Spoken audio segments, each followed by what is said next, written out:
ایک عورت رات کے پہر میں اللہ کے نبی صلی اللہ علیہ وسلم کے گھر پر آتی ہے اور آ کر جگاتی ہے، آواز دیتی ہے، یا رسول اللہ صلی اللہ علیہ وسلم۔ اور وہ جس طرح نبی سے بات کرتی ہے اس کو قرآن بنا کر ہمارے نبی پر اللہ نے اتار دیا۔ اس واقعے سے، اس بات سے اس 28ویں سپارے کا اللہ آغاز کر رہے ہیں، ہمارا خلاصہ قرآن جو آج کا۔ اس سپارے میں 9 صورتیں ہیں اور سب کی سب مدنی ہیں، اور ان کا موضوع خانگی اور معاشرتی تعلقات یعنی اس پر ہے۔ اس میں یہ چیزیں سیکھنے کو ملیں گی۔ تو یہ جو واقعہ سب سے پہلے آتا ہے نا، جہاں سے اللہ نے سپارے کا آغاز کیا، بسم اللہ الرحمن الرحیم، قد سمع اللہ قول التی تجادلک فی زوجہا، یقیناً اللہ نے اس بات کو سن لیا جو آپ سے اپنے خاوند کے بارے میں جھگڑا کر رہی تھی۔ یہ بڑا پیارا واقعہ ہے، یہ سورۃ المجادلہ 3 نمبر اور 4 نمبر آیت تک آپ پڑھیں گے۔ اس میں زہار کا مسئلہ سمجھایا اللہ نے، حالانکہ اس سے پہلے نہیں اترا تھا۔ واقعہ اس طرح ہے کہ حضرت خولہ رضی اللہ تعالیٰ عنہ، ان کے شوہر نے اسے یہ بات کہہ دی کہ انتی علیہ کا امی، تو مجھ پر میری ماں کی طرح ہے۔ یہ زہار مکہ میں خاوند بیوی جدا ہو جاتے اس بات سے۔ اب وہ کلمہ پڑھ کر مسلمان ہوئی تھی، بھاگتی آئی، میرے نبی اس کا حل بتلائیں۔ کفار تو یہ کہتے ہیں، اسلام کیا کہتا ہے؟ نبی پاک صلی اللہ علیہ وسلم فرمایا کہ خولہ میرے پاس اس کا بھی کوئی حل نہیں ہے۔ ہمارے جیسا ہوتا نا، جیسے ہم مفتی بن جاتے ہیں ہر چیز میں، بڑے لوگ ایسے ہیں دین کا علم نہیں، خود ہی فتویٰ دے رہے ہیں، جاہل بن کر بس لوگوں سے 2-4 مسئلے سن لیے، دین کا مسئلہ اس پر فیصلہ کر دیا۔ قرآن و حدیث پڑھیں، مکمل دین کو سمجھ کر، تمیز سیکھ کر کہ یار اس کی دوسری اصل کیا ہے، ناسخ منسوخ کا مسئلہ کیا ہے، پھر بات کریں قرآن کی تعلیم، حدیث کی تعلیم حاصل کر کے۔ تو اللہ تعالیٰ نے میرے نبی کو ابھی ایسا کوئی مسئلہ بتلایا نہیں تھا زہار پر۔ تو آقا کہتے ہیں خولہ ہمارے پاس تو اس کا مسئلہ نہیں پتا، حل نہیں پتا ابھی۔ وہ کہتی میں آپ کا کلمہ پڑھوں اور آپ کے در سے جواب نہ ملے تو میں کہاں جاؤں گی؟ تو سیدہ عائشہ رضی اللہ تعالیٰ عنہ فرماتی ہیں کہ خولہ رضی اللہ تعالیٰ عنہ نے نا اپنی نظریں آسمان کی طرف اٹھائیں، اور پتہ نہیں اس کے ہونٹ ٹیلے، اور اللہ سے وہ پتہ نہیں کیا کہہ رہی تھی۔ کچھ کہا ہوگا اس نے، میرے رب پریشان ہوں، بچے ہیں چھوٹے چھوٹے، کدھر جاؤں گی؟ تو اللہ نے پتہ کیا کیا؟ سیدہ کہتی ہیں ابھی وہ گئی نہیں ہے، ابھی وہ واپس نہیں گئی۔ اللہ سے تعلق دیکھیں اس عورت کا۔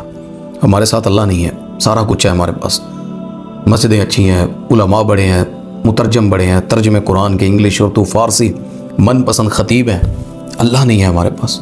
اللہ ہوتا تو ہماری دعائیں قبول ہوتی، اللہ ہوتا تو ہمارے دل دنیا سے نہیں اللہ سے ڈرتے، ہم فلسطین کی مدد کے لیے جاتے، ہم اپنے ملک میں قانونی کارروائی ہوتی ہے اسلام کے مطابق کرتے۔ تو نبی پاک صلی اللہ علیہ وسلم فرماتے ہیں کہ قرآن اترا، سیدہ کہتی نبی کے ماتھے پر پسینہ آنا شروع ہو گیا، اور اللہ نے وہ آیتیں اتاری، قد سمع اللہ قول التی تجادلک فی زوجہا، میرے محبوب یقیناً اللہ نے اس عورت کی بات کو سن لیا جو آپ سے اپنے خاوند کے بارے میں جھگڑا کر رہی تھی۔ کیا ایمان تھا اس عورت کا! تو اللہ تعالیٰ نے اس کو زہار کہتے ہیں، زہار کہ کوئی کہہ دے کہ تو مجھ پر میری بہن یا ماں کی طرح ہے، خاوند کہہ دے، تو اس کا جو کفارہ ہے وہ ایک غلام آزاد کرنا ہے۔ بیوی سے رجوع کرتے ہیں پہلے اس زہار کا، اور یہ زہار جس میں غلام آزاد کرے نہیں کر سکتا تو 2 ماہ کے روزے رکھیں، وہ بھی نہیں رکھ سکتا اکٹھے تو پھر 60 مسکینوں کو کھانا کھلائے۔ تو یہ اللہ یہاں پر یہ مسئلہ سمجھا رہے ہیں۔ یہ واقعہ بھی بڑا پیارا ہے حضرت خولہ رضی اللہ تعالیٰ عنہ کا۔ اس سے آگے 119 نمبر آیت سورۃ المجادلہ کی، وہ بھی مسئلہ بڑا اہم ہے۔ اللہ تعالیٰ فرماتے ہیں آداب مجلس کے بارے میں، فرمایا مجلسوں میں اللہ اور اللہ کے رسول کا تذکرہ کیا کرو، ایسی مجلس بنایا ہی نہ کرو جس میں اللہ اور اللہ کے نبی کا تذکرہ نہ ہو۔ ہماری مجلس ہوتی ہے جتنے زیادہ دنیا دار، ہر وقت اس کی چغلی، اس کی غیبت، تماشا لگانے والے، ہنسنے والے، بس آپ کے مزاح کے مطابق وہ آپ کو خوش کر رہا ہے تو آپ کا بڑا اچھا دوست ہے۔ جو اللہ اور اللہ کے نبی کی بات نہیں کرتا، ان کو محفل میں بٹھانا، اپنی محفل ناپاک کرنا، گندی کرنا اور بغیر دعا پڑے اٹھ جانا، آپ سارا گناہ میں رہتے ہیں، اور وہ محفلیں، وہ مجلسیں انسان کو اللہ سے دور لے جاتی ہیں۔ نبی پاک صلی اللہ علیہ وسلم کی وہ حدیث ہے نا، فرمایا کہ برے لوگوں کی دوستی جو ہے نا، وہ اس کی مثال اس انگیٹھی والے کی ہے جو آگ جلاتا ہے، تو اس سے آپ کی یاری ہے، آپ اس کے پاس بیٹھے ہیں تو اگر آگ آپ پر نہ بھی گرے، یعنی آگ میں آپ نہ جائیں، لیکن اس سے چنگاری نکلنے والی قریب ہے، تمہارے کپڑوں کو جلا دے، تمہیں جلا دے۔ اور جو اچھی مجلس کی مثال دی، اچھے دوستوں کی، اچھا ساتھی، اچھے دوست، فرمایا کہ خوشبو والی ہے۔ ایک خوشبو والی چیز یا خوشبو کے پاس آپ بیٹھے ہیں، آپ کو نہ بھی ملے نا وہ، لیکن اس کی خوشبو آپ کو آتی رہے گی، اس کی سمیل آتی رہے گی۔ تو یہ مثال دے کر سمجھایا اچھے لوگوں کی مثال، تو یہ ساتھ سمجھایا کہ اچھی مجلسیں کیسی ہوتی ہیں، اور فرمایا کہ تقویٰ کی باتیں کیا کرو، نافرمانی کی نہ کیا کرو باتیں، ہر وقت اللہ سے دین کی دوری کی، یہ شیطان کی طرف سے ہوتی ہیں۔ اور ساتھ ایک اور مجلس کا قانون سمجھایا، جب مجلس کھلی کرنے کا کہا جائے نا دوسرے لوگوں کو جگہ دینے کے لیے، تو مجلس کا دائرہ جو ہے نا اسے کھلا کر لیا کرو، جگہ نہ تنگ کیا کرو، بلکہ وسیع کرو، لاؤ جو آتے ہیں اس مجلس میں۔ مجلسیں لگانا اللہ پسند کرتا ہے، لیکن اللہ اور اللہ کے نبی کی محبت والی، یہ وہ مجلس نہیں ہے جس میں ماتم کیا جاتا ہے۔ معذرت سے یہ مجلس بیٹھک خیر پر، دوستوں کی، کسی کی محبت آپس میں اسلام کی وجہ سے، من احب للہ، یہ آپس میں پیار اللہ کی وجہ سے ہو، تو اللہ یہ سمجھا رہے ہیں۔ اس سے آگے بھی ایک مسئلہ اس میں یہ بھی ہے بڑا اہم، فرمایا کہ اپنی مجالس میں اہل علم کو عزت کی جگہ پر بٹھایا کرو۔ اہل علم، ریاضی کا علم نہیں، وہ بھی ٹھیک ہے علم، انگلش کا نہیں، سب سے پہلے قرآن، عالم دین، وہ نیک انسان جو اللہ کے دین کو جانتا ہے، پڑھا ہوا ہے، اسے مجلس میں اچھی جگہ پر بیٹھائیں۔ ہم دنیا کے کھوتے انسانوں کو نا، اللہ کی قسم میں دیکھتا ہوں میڈیا پر، ان کو قرآن نہیں پڑھنا تو اوپر دیکھ کر بڑی مجلسوں میں، بڑے لیول پہ پروٹوکول، شادیوں پر گندے لوگوں کو، بازی بڑی گاڑی پہ ہے نا، اس کے ساتھ 2-4 بندے تھے نا، اور ایک عالم دین پڑھا ہوا بچہ، اسے جی بس حافظ صاحب کو بٹھا لیں جی، نکر پہ روٹی دے دیں اسے۔ یہ حافظ صاحب نے خود اپنا لیول کم کیا ہے، اب وہ رواج نہیں بنانا چاہیے، لیول بنائیں۔ عالم دین ہے، دین پر ڈٹ کر کھل کر فیصلے کریں۔ ہم کسی سے لے کر کھاتے ہیں، اگر کسی کا کوئی معاوضہ بھی ہے تو وہ اپنی محنت سے، اپنے علم کی وجہ سے لیتا ہے، اور سب سے سستا اور کم ترین تنخواہ میں یہ عالم اویلیبل ہوتا ہے، لیکن اس کی عزت نہیں کرتے ہم، علم اس کا بڑا اعلیٰ ہے۔ تو اللہ تعالیٰ یہاں یہ بھی سمجھا رہے ہیں۔ اس سے آگے اللہ نے کہا ایماندار لوگ کبھی اللہ اور اس کے رسول کی مخالفت کرنے والوں کو دوستی میں نہیں لاتے، ان کو دوست نہیں بناتے جو اللہ کے رسول صلی اللہ علیہ وسلم کے نافرمان ہوتے ہیں، چاہے وہ پھر خواہ ان کے باپ ہوں، بیٹے ہوں، بھائی ہوں، یا خاندان کے لوگ کیوں نہ ہوں۔ فرمایا اگر کوئی نہیں بناتا نا ایسے رشتہ داروں کو بھی جو نافرمان ہے اللہ کے نبی کے، تو یہ اللہ نے فرمایا کہ ایمان والے لوگ ہیں، صاحب ایمان ہے یہ۔ اور فرمایا کہ اللہ نے انہی کو تائید جو کرتا ہے، اللہ ان کو سپورٹ کرتا ہے، وہ حاصل ہوتی ہے انہیں، اور یہی لوگ جنت میں داخل ہوں گے۔ ان سے اللہ راضی ہوا، وہ اللہ پر راضی ہوئے، اور یہی اللہ کا گروہ ہے، اللہ کی جماعت ہے۔ یہ بہت بڑی بات ہے۔ یہ 22 نمبر آیت ہے سورۃ المجادلہ کی، اس میں جو اللہ بات سمجھا رہے ہیں، اور سب سے بڑی مہر اللہ کی، فرمایا یہی لوگ کامیاب ہیں، سکسیسفل پیپل، اور جو گروہ ہے، وہ جماعت ہے، وہ یہی ہوں گے جو اللہ کے دشمنوں کے دوست نہیں ہوں گے، بلکہ وہ اللہ کے پیار کرنے والوں کے ساتھی ہوں۔ تو اس سے آگے اللہ نے سورۃ الحشر ہے اس کا تذکرہ فرمایا ہے۔ یہ مدینہ میں نا 3 یہود قبیلے تھے یہودیوں کے، اس میں ایک بنو نذیر تھا، بنو کینکا ہے، بنو قریظہ ہے۔ تو جو بنو نذیر تھا نا، انہوں نے رسول اللہ صلی اللہ علیہ وسلم کے خلاف ایک سازش کی، یعنی آقا وہاں سے کسی کام کے سلسلے میں گئے، تو انہوں نے نا مکان پہ چڑھ کے نا، چکی نہیں ہوتی پرانے دوروں میں، علاقوں میں، یا گوگل پہ سرچ کر لیں پرانی چکی آٹا پیسنے والی، وہ 2 پتھر ہوتے تھے لوہے کے بڑے سے، اس کے درمیان میں ایک وہ ڈنڈا سا لگا ہوتا ہے، اسے پکڑ کر گھماتے تھے تو وہ آٹا بناتی دانوں کا، اس کے اندر وہ وزن سے پیس جاتے اور آٹا نکلتا تھا۔ انہوں نے وہ پتھروں کا بڑا چکی کا اٹھایا ہوا تھا اور نبی پر گرانا چاہتے تھے، تو اللہ تعالیٰ نے وحی کے ذریعے ہمارے نبی کو آگاہ کر دیا، اب وہاں سے اٹھ کر چلے گئے جہاں بیٹھے ہوئے تھے کہ انہوں نے اوپر سے وہ گرانا ہے۔ تو اس وجہ سے جو انہوں نے اللہ کے نبی کے ساتھ دھوکہ کرنا چاہا، تو اللہ تعالیٰ کے حکم پر صحابہ نے جا کر اس قلعے کا محاصرہ کر لیا، اور ان کو جب پکڑ لیا اور سارا ان کو قید کرنے کا منصوبہ بنا لیا، تو پھر انہوں نے جلا وطنی کو پسند کر لیا کہ ہمیں پکڑے نہ، ہم یہاں سے چلے جاتے ہیں۔ تو ظاہر ہے جب انہوں نے آمادگی کا ظاہر کیا اس طرح، تو پھر ان کو مسلمانوں نے اجازت دی نبی پاک صلی اللہ علیہ وسلم نے، تو وہ وہاں سے سورۃ الحشر کی 1 سے 4 نمبر آیت تک کی چیزیں آپ کو مل جائیں گی۔ تو اس سے آگے اللہ تعالیٰ فرماتے ہیں 7 نمبر آیت میں جو مین ایک اور چیز ہے، پیسے کا اصول یہ ہے کہ پیسے جتنے زیادہ ہاتھوں میں گھومتا ہے نا، اتنا بڑھتا ہے، اور اسی طریقے سے معاشرے کی ضروریات پوری ہوتی ہیں۔ صدقہ و خیرات کا حکم بھی اللہ نے اسی لیے دیا ہے کہ دولت امیر لوگوں کی تجوریوں میں بند نہ ہو جائے، کہیں وہ اکٹھا کر کر کے وہیں نہ رکھ کر مر جائیں۔ جب تک سرکل میں رہے گی نا، یعنی سرکولیشن اس کی ہوتی رہے گی، تو یہ بڑھتا رہے گا، 1 سے 2 4 کام بھی بڑھتے رہیں گے، بندوں سے رابطے بھی بڑھتے رہیں گے۔ تو یہ اللہ تعالیٰ نے چیز سمجھائی ہے دولت کے بارے میں۔ پیسہ کبھی بھی جمع کرے، الذی جمع مالہ وعددہ یحسب ان مالہ اخلدہ، وہ لوگ جو مال کو جمع کر کر کے رکھتے ہیں نا، اور گمان کرتے ہیں یہ ہمیشہ رہے گا، یہ ہمیشہ نہیں رہنے والا، یہ قرآن میں اللہ کہہ رہے ہیں۔ تو یہ خرچ کرتے رہا کرتے عبد الرحمن بن عوف رضی اللہ تعالیٰ ہزاروں دینار، لاکھوں دینار بانٹ دیتے، غریب نہیں ہوئے کبھی۔ حضرت عثمان نے کتنے اونٹ درہم و دینار دیے اسلام کو، اللہ کے نبی صلی اللہ علیہ وسلم بشارت دی جنت کی بار بار، اتنا خرچ کرتے تھے، لیکن آج تک ان کا اکاؤنٹ چلتا ہے۔ خرچ کرنے والوں کا مال کم نہیں ہوتا۔ بہتا ہوا ندی جو پانی ہوتا ہے نا ندی کا، وہ ندی نہیں خشک ہوتی، چاہے تھوڑا پانی ہو چلتا ہی رہتا ہے، زیادہ ہو پھر بہتا رہتا ہے۔ جو پانی کھڑا ہو جائے نا وہ بدبودار ہو جاتا ہے، وہ رنگ بدل جاتا ہے، اس کے اندر لوگ جانا پسند نہیں کرتے۔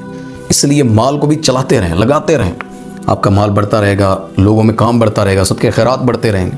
تو یہ اللہ نے یہاں پر یہ چیز سمجھائی ہے۔ اس سے آگے سورۃ الممتحنہ ہے، اے ایمان والو میرے اور اپنے دشمنوں کو دوست نہ سمجھو، یعنی میرے اور تمہارے جو دشمن ہیں نا، اللہ کتنی پیاری یہاں بات کر رہے ہیں، یعنی اللہ ہمیں کہہ رہے ہیں کہ تم اور میں دوست ہیں، جو میرے اور تمہارے دشمن ہیں وہ تمہارے دوست نہیں ہو سکتے۔ بنا دینا یار تیری میری یاری ہے تو فلاں چھڑ دے، اللہ کہتا ہے اگر تم میرے دوست تو وہ تمہارے دوست نہیں ہو سکتے۔ یہ اللہ تعالیٰ بات سمجھا رہے ہیں۔ تو فرمایا کہ وہ تمہارے دین، تمہارے رسول اور تمہارے عقیدے کے دشمن ہیں۔ یہ پہلی ہے سورۃ الممتحنہ کی، یعنی عقیدے کے، نبی کے، اللہ کے وہ دشمن ہیں، وہ کبھی تمہارے اس عقیدے کے دوست نہیں بن سکتے، اس عقیدے کو پسند نہیں کر سکتے۔ ابھی بھی بڑے لوگ جو پیار دکھاتے ہیں نا، یہ ایسے ہے ویسے، عقیدہ اگر کسی کا صحیح نہیں ہے نا وہ آپ کا دوست نہیں ہو سکتا، مشرکانہ عقیدہ یا کوئی غلط عقیدہ۔ تو بہرحال اس سے آگے پھر ایک آیت 8 نمبر سے 9 اس سورت کی، وہی بڑی اہم ہے۔ اللہ ہر کافر سے حسن سلوک کرنے سے منع نہیں کرتا، بلکہ صرف ان کافروں سے دوستی کرنے سے منع کرتا ہے جو دین کے معاملے میں تم سے جنگ کرتے ہیں۔ ہمارا دشمن وہ ہے جو ہمارے نبی سے روکتا ہے، ورنہ ہمیں ان سے کیا دشمنی ہے؟ جو ہماری مسجدوں سے، مسجد اقصیٰ فلسطین کی ہماری مسجد ہے، ہمیں روکتے ہیں، مارتے ہیں، قبضہ کرنا چاہتے ہیں، تو ہماری دشمنی اسلام کی وجہ سے، اللہ کے گھر کی وجہ سے۔ تو یہ جو دوستی کا طریقہ اللہ نے سمجھایا، اسے سمجھنا چاہیے۔ اس سے آگے سورۃ الجمعہ ہے، اللہ اکبر۔ ایمان والا جب جمعہ کی اذان ہو جائے، اذا نودی للصلاۃ من یوم الجمعہ فاسعوا الی ذکر اللہ وذروا البیع، جب اذان ہو جائے نا جمعے کی تو کاروبار چھوڑ کر اللہ کے ذکر کی طرف دوڑ پڑو، اور جب نماز پڑھ لو تو پھر دوبارہ کاروبار کے لیے نکل جاؤ۔ یہ سورۃ الجمعہ کی 9 اور 10 نمبر آیت، یہ مین بات ہے سورۃ الجمعہ میں، جمعہ کے بارے میں۔ جو جمعہ کے دن کام کرتا رہتا ہے اور درمیان میں جا کے مسجد میں پہنچتا ہے نا اپنی دکان بند، اس کا جمعہ نہیں ہوتا۔ جامع ترمذی میں روایت ہے، وہ صرف اس کی ظہر کی نماز ہے۔ امام کے ممبر پہ چڑھنے سے پہلے آپ مسجد میں پہنچیں، پہلی صف میں بیٹھیں یا پیچھے جہاں جگہ ملے، پہنچنا اذان سے پہلے جمعے کی۔ قبول اونٹ کی قربانی کا ثواب ہے، قبول گائے کی، دمبے کی، مرغی کے انڈے کی، لیکن وہ قبول ہے۔ آپ جتنے بھی امیر ہونا، ہر جمعے آپ قربانی نہیں کر سکتے، لیکن جمعہ پڑھنے سے قبول اونٹ کا ثواب ہے اگر ٹائم پر پہنچیں تو۔ اور جو 3 جمعے لگاتار لیٹ پڑتا ہے نا، اس کا دل مکمل سیاہ ہو جاتا ہے۔ یہ بات ذہنوں میں رکھیے گا، جمعہ خطبے کا نام ہے جو شروع میں جا کر حاصل کرنا ہوتا ہے۔ اس سے آگے سورۃ المنافقون ہے، اسی بارے میں۔ مدینہ میں جب مسلمانوں کی حکومت قائم ہو گئی تو جو لوگ دل سے اسلام کو پسند نہیں کرتے تھے نا، لیکن مخالفت کی ہمت بھی نہیں پاتے تھے، انہوں نے نفاق کا طریقہ اختیار کر لیا، یعنی ایسے منافق بن گئے، وہ بظاہر اسلام کا دم بھرتے لیکن جیسا ہی موقع ملتا مسلمانوں کے خلاف سازشیں کرتے۔ فرمایا اللہ انہیں کبھی معاف نہیں کرے گا۔ یہ سورۃ المنافقون کی 1 نمبر سے 6 نمبر آیت تک۔ وہ آتا ہے نا عبداللہ بن ابی منافق، نماز نبی کے پیچھے پڑھتا ہے، مسجد نبوی میں پڑھتا ہے، فوت ہوا، اللہ کے نبی نے اپنی قمیض پہنا دی، منہ کا لعاب اس کے منہ میں لگایا، جنازہ پڑھایا، اس کو خود قبر میں اتارا، اور اللہ قرآن نازل کر کے کہتے ہیں تو 70 دفعہ بھی میرے نبی اس کے بارے میں بخشش مانگ لینا، تیرا رب اس کو معاف نہیں کرے۔ ان المنافقین فی الدرک الاسفل من النار، یہ جہنم کے سب سے نچلے گڑھے میں ہوگا۔ کیوں؟ یہ ظاہر اور ہے، باطن اس کا اور ہے، چاہے وہ تیری مسجد میں ہوتا ہے، چاہے تو نے جنازہ پڑھایا ہے اس کا، میرے آقا آپ نے اس کو بے شک قبر میں اتارا ہے، لیکن اس کی بخشش نہیں ہوگی، آپ 70 دفعہ بھی مانگے تو نہیں ہوگی۔ منافق بڑا گندا ہوتا ہے۔ منافق وہ ہے جو مسلمانوں میں کلمہ پڑھ کر بن جاتا ہے، اللہم لا تجعلنا منہم، اللہ ان میں سے ہمیں کبھی نہ کرے۔ تو اس سے آگے اللہ فرمایا کہ ایمان والو دھیان رکھنا کہیں تمہارے مال اور تمہاری اولاد تمہیں اللہ کے ذکر سے غافل نہ کر دے۔ موت کا وقت آنے سے پہلے اپنا مال اللہ کی راہ میں خرچ کرو، من قبل ان یاتی احدکم الموت، خرچ کرو اللہ کے راستے میں اس سے پہلے کہ موت تمہارے پاس آن پہنچے۔ یہ 9 سے 11 نمبر آیت میں بھی یہی بات اللہ سمجھا رہے ہیں، موت سے پہلے خرچ کرنا ہے، اور تمہارا مال تمہاری اولاد اللہ سے تمہیں غافل نہ کر دے۔ ایسی اولاد مانگنی نہیں چاہیے جو تمہیں اسلام سے دور کر دے۔ جو اللہ سے دور کرے وہ اولاد تھوڑی ہے، وہ تو جاہلوں کا ٹبر پالا ہوا ہے، وہ تو صرف اپنے وجود پالے ہوئے ہیں۔ ان ظالموں سے کیا فائدہ آپ کو جو آپ کو اللہ سے دور کر دیں۔ تو بہرحال سورۃ المنافقون بھی پڑھیں تو اس میں اللہ آپ کو بڑا کچھ سیکھیں۔ اس سے سورۃ الطلاق ہے، عورتوں کو طلاق دو تو شریعت کے اصول کے مطابق دو، جب تک عدت ختم نہ ہو جائے۔ عورت طلاق دینے کے بعد جو 3 ماہ کی عدت ہے وہ خاوند کے گھر میں رہے گی، نہ وہ خود نکلے نہ مرد اسے نکالے، اس عدت میں پھر نہ جائے باہر، نہ مرد اسے کہے کہ نکل جا، ماں کے گھر جا، جس طرح نکال نہیں جائے گی۔ 3 مہینے تک اپنے گھر میں رکھے، نہیں اگر بن رہی بالکل پتہ نہیں رکھنا، 3 ماہ تک رکھیں، طلاقیں دے 3 ماہ کے بعد جب تیسری طلاق ہو جائے پھر اسے کہیں چلی جا تو اپنے گھر چلی جا۔ طلاق ایک ایسی چیز ہے حلال ہے لیکن اللہ کو نہیں پسند، ناپسندیدہ چیزوں میں سے ہے، تو یہ اللہ نے طلاق اختیار پر رکھی ہے۔ فرمایا اگر رجوع کرو تو عادل لوگوں کو گواہ ضرور بنا لو۔ یہ طلاق جو کہتے ہیں نا 3 دفعہ دی 30 کٹھی طلاق ہو گئی، تم اللہ کی حکمت نہیں سمجھتے یار۔ اللہ کہتا ہے کہ تم طلاق دیتے ہو نا تو 3 ماہ میں کبھی نہ کبھی رحم آ جاتا ہے، پیار آ جاتا ہے، بات سمجھ لگ جاتی ہے، تو یہ اللہ نے اختیار دیا ہے۔ ورنہ غصے میں 3 دفعہ جو دیتے ہیں طلاق اکٹھی، وہ 300 دفعہ بھی دے سکتے ہیں، غصہ ہی ہوتا ہے نا، پیار میں کون طلاق دیتا ہے؟ بڑے لوگ پوچھتے ہیں جی غصے سے طلاق دیتی سے انہوں نے، محبت سے کون دیتا ہے؟ پیار میں کہتا ہے کوئی آپ مجھے بڑی پیاری لگ رہی ہیں، آپ کو طلاق دیتا ہوں تو غصے میں ہی طلاق ہوتی ہے۔ لیکن وہ 3 مہینے اس کی عدت، ساری باتیں اللہ نے بیان کی ہوئی ہیں قرآن میں، اور یہ پہلی آیت ہے سورۃ طلاق کی کہ عورت کو طلاق کس طرح دینی۔ پھر میں طلاق کے بعد پریشان نہ ہونا، یعنی اگر طلاق دے دیا یا مل گئی ہے، مرد عورت دونوں اگر حق پر دی ہے تو پریشان ہونا، اللہ تقوی اختیار کر رہا ہے تو یعنی کوئی شخص اگر تقوی اختیار کرتا ہے تو اللہ اس کے لیے مشکلات سے نکلنے کا راستہ بنا دیتا ہے، اور اسے ایسی جگہوں سے رزق دیتا ہے جہاں سے اسے گمان بھی نہیں ہوتا، اور جو اللہ پر توکل کرتا ہے اللہ اسے ہر معاملے میں کافی ہو جاتا ہے۔ یہ 2 سے 3 نمبر آئے سورۃ طلاق کی، یعنی اللہ کسی کو تنہا نہیں چھوڑتا۔ ام سلمہ رضی اللہ تعالیٰ عنہا امہات المومنین ہماری ماں ہیں، نبی پاک صلی اللہ علیہ وسلم کی بیوی، تو ان کے شوہر فوت ہو گئے، نبی پاک صلی اللہ علیہ وسلم ان کو دعا بتلائی، اللہم اجرنی فی مصیبتی واخلف لی خیرا منہا، اللہ میری اس مصیبت میں یعنی تجھ سے میں مدد مانگتی ہوں اور مجھے اس سے بہتر عطا فرما دے، جب بھی کوئی نقصان ہو تو یہ پڑھا کریں، کوئی پریشانی ہے۔ سیدھا کہتی میں سوچتی ہوتی تھی کیا ملنا ہے، یعنی اتنا اچھا شوہر تھا جو ہے، اس سے بہتر بھی کوئی مل سکتا۔ فرمایا اللہ نے میرے مقدر میں اپنا نبی لکھ دیا، میرا نکاح اللہ کے نبی صلی اللہ علیہ وسلم سے ہو گیا، تو اللہ نے پہلے سے بہت بہتر دے دیے، ہزاروں گنا بہتر دے دی۔ تو آپ بھی جب پریشان ہوں، کوئی بہن کوئی بھائی میرا کوئی نقصان ہو جائے تو یہ دعا پڑھا کریں، یہ نیٹ سے بھی آپ کو مل جائے گی۔ بہرحال اس سے آگے اللہ تعالیٰ نے یہ چیزیں سورۃ طلاق کی ہیں، اس سے سورۃ تحریم ہے، اور فرمایا کہ جو چیزیں اللہ نے حلال کی ہیں انہیں نبی بھی حرام نہیں کر سکتا۔ جس چیز کو اللہ نے حلال کر دیا، سورۃ تحریم کی پہلی آیت ہے۔ نبی پاک صلی اللہ علیہ وسلم 2 روایتیں آتی ہیں، وہ ماریہ قبطیہ لونڈی، اس کے قریب جانے سے السلام نے قسم اٹھا لی، ان سے بیٹا بھی تھا حضرت ابراہیم رضی اللہ تعالیٰ، نبی پاک صلی اللہ علیہ وسلم کا فوت ہو گیا، یہ ابراہیم ہے، آقا نے قسم اٹھا لی کہ میں اس کے پاس نہیں جاؤں گا۔ اللہ اکبر۔ اللہ نے پھر قرآن اتارا، فرمایا کہ میرے نبی جس کو میں رب حلال کر رہا ہوں آپ کیسے خود پر حرام کر سکتے؟ پھر وہ شہد کے بارے میں بھی آتا ہے، سیدہ عائشہ اور ام حفصہ نے مل کر جب وہ بات کی پوری کہ آپ سے فلاں فلاں چیز کی نا وہ سمیل سی آتی کیسے کھائی ہوئی ہے، حالانکہ وہ سمیل صحیح نہیں ہوتی، وہ کھا کے آتے تھے دوسری بیوی کے گھر۔ اللہ اکبر۔ تو نبی پاک صلی اللہ علیہ وسلم نے کہا تھا کہ میں واللہ دوبارہ پھر وہ نہیں شہد نہیں کھاؤں گا، یعنی میں تو شہد کھایا، وہ چیز تو نہیں کھائی جو تم کہہ رہی ہو۔ تو اللہ نے تب یہ قرآن کی آیت نازل فرمائی، فرمایا میرے نبی جس کو اللہ حلال کر دے شہد کو، آپ کون ہوتے ہیں خود پہ حرام کرنے والے؟ نہیں کھانا، نہ کھائیں، کم کر لیں کھانا، لیکن کوئی شخص اللہ کی حلال کردہ چیز کو حرام نہیں کر سکتا۔ لوگ کہتے ہیں نبی نے جو چاہا تو یہ کر دے گا، وہ کر دیں گے، نبی بھی اللہ کے حکم سے جو کرتے تھے، وما ينطق عن الهوى ان هو الا وحی یوحى، وہ کبھی خود بات نہیں کرتے تھے، جو وہ وحی کرتا تھا نا وہ بات کرتے تھے۔ اللہ تعالیٰ نے یہ سمجھایا اس سے ایک اگلی آیت ہے 6 نمبر، فرمایا ایمان والو خود بھی جہنم سے بچو، اپنے اہل خانہ کو بھی بچاؤ، قوا انفسکم واہلیکم نارا، خود بھی جہنم سے بچو اپنے اہل و عیال کو بھی بچاؤ۔ اور اس سے آگے پھر 8 نمبر آیت ہے ایمان والو توبہ کیا کرو، وہ اس سے اللہ تمہارے گناہ معاف کر دے گا اور تمہاری جنت میں، یعنی جو جنت جس کو لکھ دیا اللہ نے تمہیں اس میں داخل کر دے گا۔ توبہ کے بعد رمضان کا مہینہ ہے تو کچھ نہ ہو توبہ لازمی کیجیے گا، توبہ پکی، توبۃ نصوحا قرآن میں جو آتا ہے، پکی توبہ، انشاءاللہ اللہ تعالیٰ پھر آپ کو اس کا اجر جنت دے گا، اللہ آپ کو جنت میں داخل کر دے گا۔ اس سے آگے 10-11 نمبر آیت ایک آخری بات اس سپارے کی، اللہ کے ہاں اعمال کام آتے ہیں، تعلق کوئی معنی نہیں رکھتا، یعنی جس طرح نبی پاک نے اپنی بیٹی فاطمہ سے کہا تھا رضی اللہ تعالیٰ، فاطمہ اس چیز میں نہ رہنا کہ تمہارے بابا نبی ہیں، سید الانبیاء ہیں تو تمہیں اس وجہ سے معاف کر دیا جائے، تمہارے اعمال کا تمہیں بدلہ دیا جائے گا فاطمہ، عمل کر کے جانا اللہ کے سامنے، اتنا بڑا رشتہ یار، نبی کے گھر اولاد ہے، اہل خانہ ہے نبی کی، بیٹی ہے نبی کی، تو ہماری حیثیت ہمیں بھی اعمال سے جانا ہے۔ تو فرمایا کہ اس کی مثال دے کر کہ نوح اور لوط کی بیویاں وہ نبیوں کے گھر میں تھی، لیکن اللہ نے کہا کہ وہ باوجود اس کے جہنم میں جائیں گے، اور جبکہ وہ فرعون کی بیوی حضرت آسیہ رضی اللہ علیہ السلام وہ جنت میں جائے گی، حضرت آسیہ، کیوں؟ میرے بھائی اعمال، ہر کسی کا اعمال، وہ کوئی بھی ہے وہ اپنے عمل کی وجہ سے جنت جہنم میں جائے۔ مگر اللہ تعالیٰ اس میں یہ 2 چیزیں یہ آخر میں سمجھا رہے ہیں تحریم میں، اللہ تعالیٰ ہمیں قرآن پر ان چیزوں کو سیکھ کر عمل کرنے کی توفیق عطا فرمائے، اور اسلام پر چلنے کی اللہ توفیق عطا فرمائے، اور رمضان کی حسنات اللہ قبول فرمائے۔ وآخر دعوانا الحمد للہ رب العالمین۔